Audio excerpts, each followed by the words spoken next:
గడిచిన కొన్ని రోజులుగా ఇరాన్ ఇజ్రాయెల్ వార్లోకి ట్రంప్ ఎంట్రీ ఇచ్చే ఛాన్సెస్ ఉన్నాయని అప్డేట్స్ వస్తున్నాయి.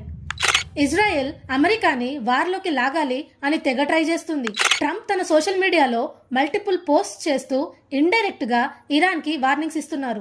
ఒకసారి ఇరాన్ క్యాపిటల్ అయిన తెహ్రాన్ ని ఖాళీ చేసి వెళ్ళండి, ఇంకొకసారి అన్కండిషనల్ గా సరెండర్ కావాలి అంటున్నారు. కానీ దీనికి ధీటుగా ఇరాన్ సుప్రీం లీడర్ అయిన అలీ ఖమేని ఇరాన్ ఎప్పుడు లొంగిపోదు, అమెరికా ఈ వార్ కి దూరం ఉండాలి అని, ఒకవేళ ఎంటర్ అయితే మేము చూస్తూ ఉండం, మిడిల్ ఈస్ట్ లో ఉన్న అమెరికా బేసెస్ ని టార్గెట్ చేస్తామని అన్నారు. అండ్ స్ట్రెయిట్ ఆఫ్ హార్మోస్ ని క్లోజ్ చేస్తామని వార్నింగ్ కూడా ఇచ్చారు. బట్ స్టిల్ ట్రంప్ తన సోషల్ మీడియాలో వార్నింగ్ ఇస్తూనే ఉన్నారు. ఒకటి గమనించండి, ఇజ్రాయెల్ కోసం మిడిల్ ఈస్ట్ లో ఉన్న యుఎస్ఏ స్థావరాలను ట్రంప్ వదులుకుంటాడా?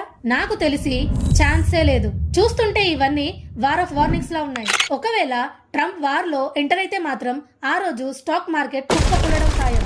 నెక్స్ట్ ఏమైతుందో చూడాలి.